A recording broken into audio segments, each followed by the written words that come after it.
Konnichiwa, I'm John Hornick. Welcome to my Japanese Faves series where we'll cover every major type of Japanese food. This lesson is Donabe 9, SakeNabe with mushrooms and 2 porks. A nabe is a hot pot, and this SakeNabe is sake-centric. For the sake, I use a nabe, or unpasteurized junmai sake, which gives the broth a richness and depth.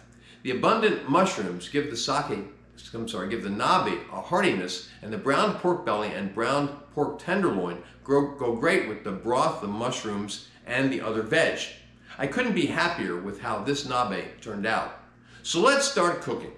Okay, here's our pork belly. It came in a roll, and I've sliced the pork belly into pieces that are about half an inch thick, and I've removed some of the excess fat. Still a fair amount of fat on pork belly though, but you can see the lean part and the fat part here, okay? All right, now here's our pork tenderloin, and we're gonna slice this pretty much the same as we sliced the pork belly, okay, into pieces that are about quarter of an inch thick.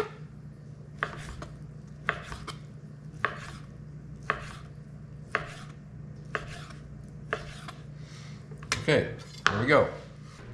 Okay, we have a great selection of mushrooms, some of which are Japanese mushrooms, and we're going to cut them into smaller pieces. I'm just going to actually break these off the stems so that the mushrooms themselves stay whole, and then cut off the stems at the end.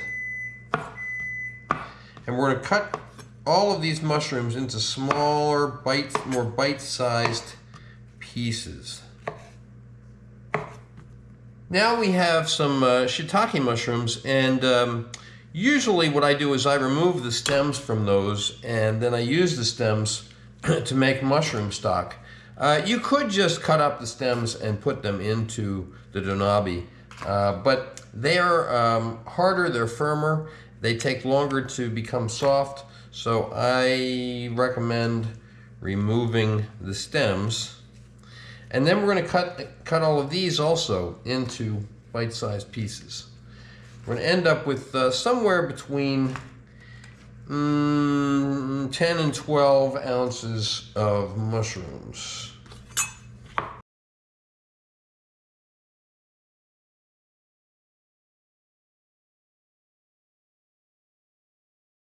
We're going to cut these pieces into julienned, which is kind of like a matchstick, okay? We're going to do that with all of these carrots. There we go. All the pieces have been cut into roughly matchstick size. All right, now we're going to slice our scallions, and these are beautiful. They almost look like Japanese negi onions. Negi onions are great. They're very difficult to find in the United States. And we're going to cut these on a on a diagonal, okay? So what we did is we kind of lined them up on a diagonal, and now we're going to cut them about a quarter of an inch thick on the diagonal.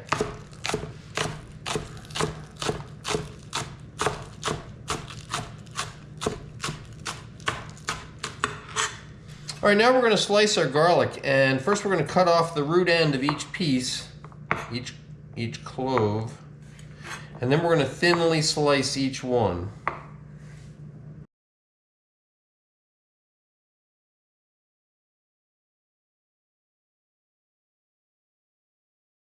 There we go. So each piece is about 1/16 of an inch thick, okay? All right, now we're going to thinly slice our shallots. I've already peeled the shallots. We're going to cut each one in half, and then we're going to thinly slice them about 1/8 of an inch thick.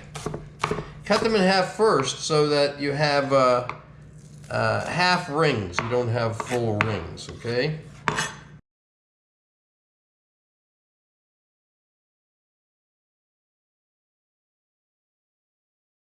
Now here we have our dashi. We're going to add to it some smoked shoyu. Shoyu is Japanese soy sauce. You could use regular soy sauce shoyu if you can't find the smoked. But this brand is available on the internet. It's called Haku. You can see what the bottle looks like there. Okay, so 2 tablespoons of the smoked shoyu. 2 tablespoons of black garlic shoyu.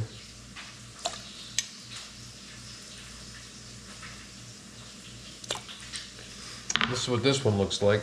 It's also made by Haku. Okay. And then we're going to add 2 tablespoons of mirin.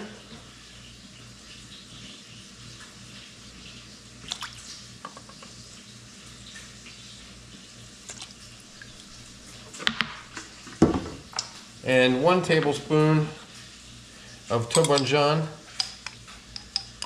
Actually, I meant to say a teaspoon. A teaspoon of tobanjan. Okay.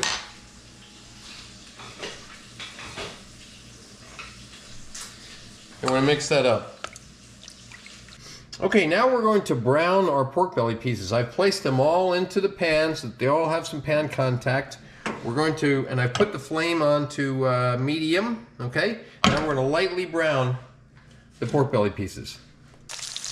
Okay, let's see how they look. Oh, they're getting nice and brown on one side. Okay, now we're going to turn them all over. Let them brown on this side as well.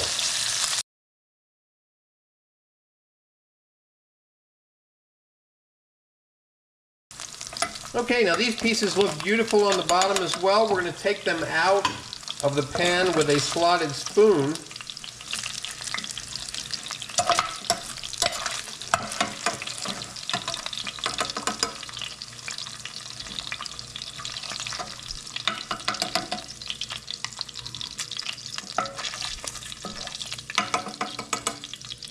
Okay, now in that same oil, we're going to cook the pork tenderloin pieces, and we're just going to lightly brown those as well.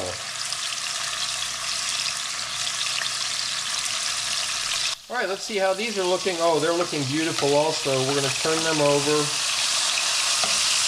brown them on the other side.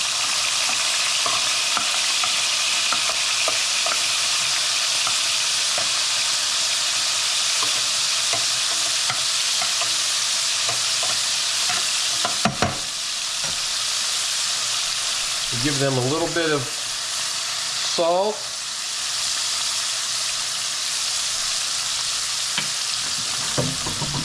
Some freshly ground black pepper. Let's see how these look. Oh, they are beautiful as well. All right, so now we're going to take those out with a slotted spoon. We can add them to the pork belly pieces.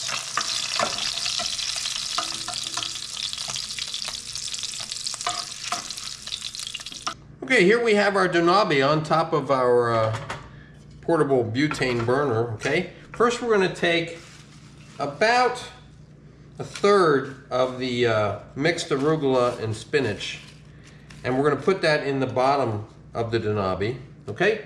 Then we're going to scatter the mushrooms in there.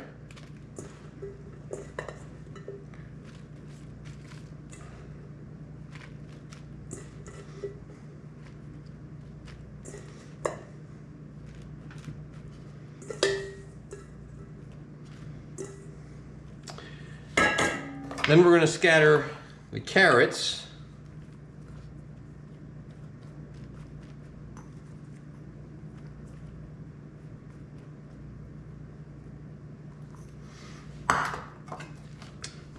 Then the shallots.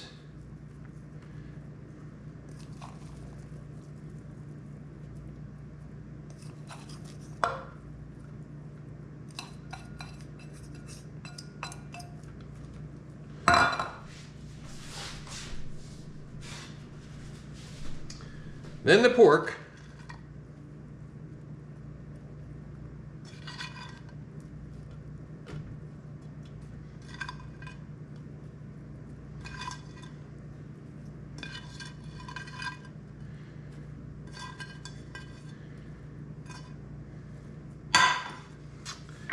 Then the garlic.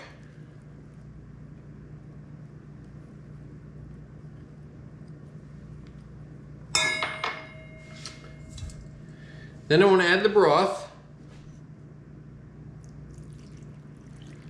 I'm pouring it in carefully because I don't want to disturb all of the ingredients, which are quite beautiful. Okay. Okay, now we're going to turn on the heat. Now we're going to pour in the sake.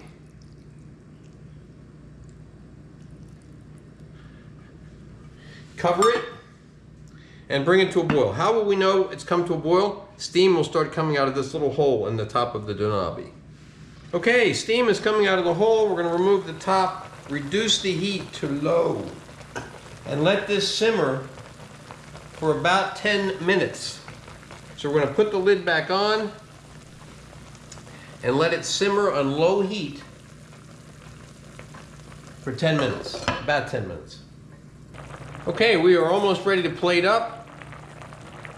We're going to add the arugula and spinach mixture and the scallions. Why do we do that at the end? So that they get wilted, but they don't get overcooked.